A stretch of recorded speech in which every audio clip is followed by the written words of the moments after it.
Okay, chapter 4 takes a look at two interpersonal crimes, violence and theft. So the chances of becoming a victim differ from group to group and according to the type of crime that's being committed. So, for example, women are at higher risk of becoming a victim of rape than men are. Cab drivers are more at risk of armed robbery than someone who works at home. The main source of data here for some international comparisons we're going to look at comes from the UN Office on Drugs and Crime Control, and they periodically survey member nations' law enforcement agencies, and from the European Union, which collects data from the criminal justice systems of member states, and they publish, just like we publish, the UCR, they publish a European source book of crime and criminal justice statistics. So looking here at the United States, we could see murder rates and how they vary by geographical location. So we know that murder rates are highest in the South and lowest in the Northeast. And these are represented here per 100,000 residents per year. So if we look at Detroit, we see 45 murders per 100,000 people per year. If we look at New York, we see 4. And this is data from 2013. In order to, when we look at the UCR to analyze murders, we collect data from supplemental homicide reports, which is an additional piece of the UCR that you can download from the FBI. This contains data on the age, sex, race of victim, and the age, race, motive, weapon, and relationship of the accused. So just to remember, recall that homicide is defined as the killing of one human being by another. Accidents and suicides are not homicides. And homicides do include justifiable homicides. Not all homicides are criminal. So a justifiable homicide would include things like the use of deadly force and self-defense. We also have capital murder, first-degree murder, and second-degree murder. So capital murder would make someone eligible for the death penalty. That could be at the federal level or in one of the states that, I think there's 35 or 36 states that authorize capital punishment. This requires premeditation and aggravating circumstances. First-degree murder requires premeditation, and second-degree murder is intentional but not planned. So that includes what we tend to think of as a heat of passion killing. So how do victims and killers know each other?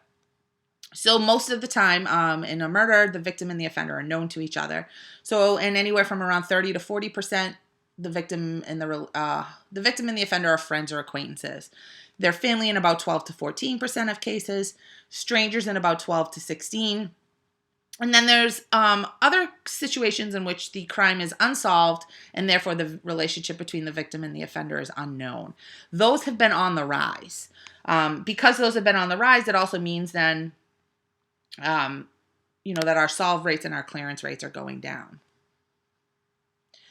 Victims killed by complete strangers are the most likely to be charged with the most serious of charges, capital homicide, and those killed during an argument or by an acquaintance tend to get less serious charges. So when we talk about trends, we're talking about changes that occur over a long period of time, not just 1 year.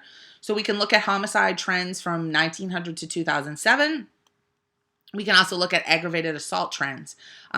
Those are important to look at because they involved attacks or threats with deadly weapons. So they're the kind of attacks or incidents that could have resulted in a homicide but did not.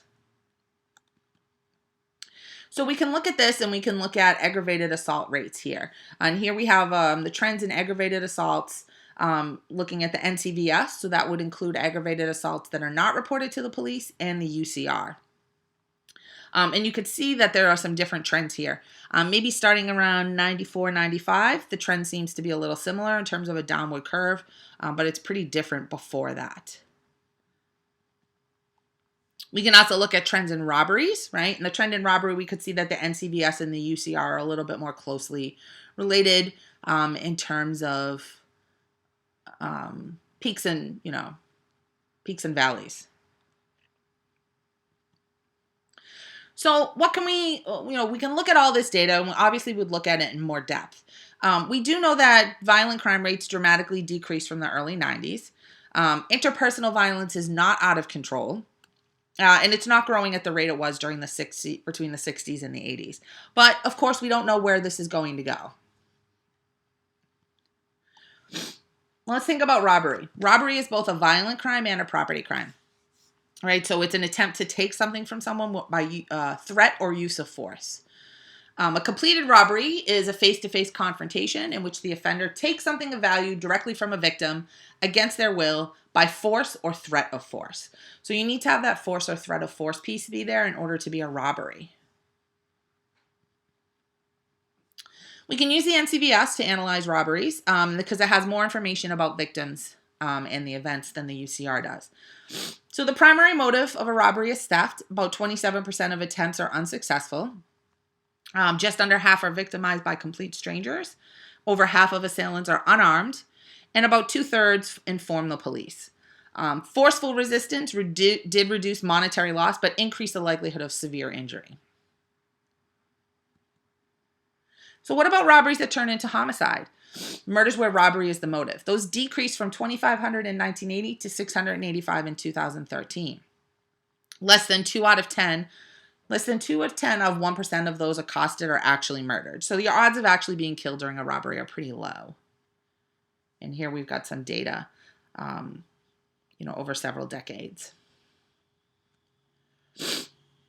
We can look at victim characteristics here.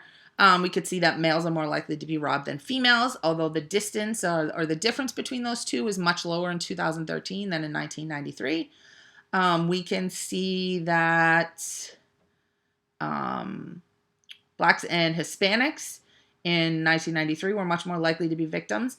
We can see that there's very little racial difference there in 2013. We can look at age and we can look at family income here as well. So what kind of profile or statistical portrait can we put together? Well, men are more likely to be robbed than women. Whites have a lower risk than Blacks, Hispanics, and others. People under 35 are targeted more often than those who are older, and those who are not married are more likely to be victims of robbery. What about risks in terms of motor vehicle theft? About half of all stolen vehicles are made by domestic automakers, and about half are produced by foreign manufacturers, so about a 50-50 split there. A high proportion of vehicles stolen during 2013 were very old. So risk factors appear to be the make, model, and year of the car. That's important because that impacts its resale value and its demand for stolen parts. So your car is often worth 3 times as much. The parts are worth 3 times as much as the value of the stolen vehicle. So it matters like who wants those parts, how easy or difficult it is to break into the car, start it up, and drive it away.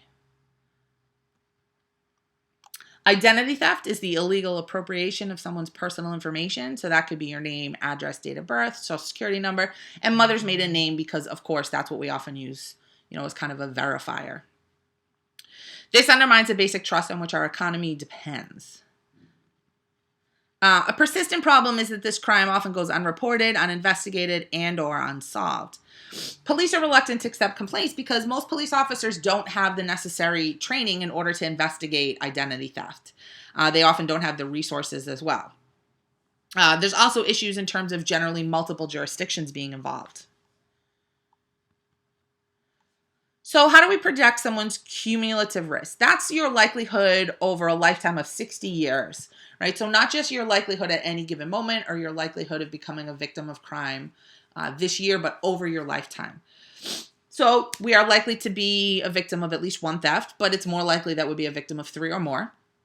8% of women are raped. If for Black women, that's 11%, and about 30% of people, you have about a 30% likelihood of being robbed. So chances of becoming a victim over a lifetime. Here we have this broken down by rape, robbery, and assault, burglary, and motor vehicle theft. Sometime over the next 60 years, being a victim once or more, once, twice, or 3 times or more. And that's your likelihood there.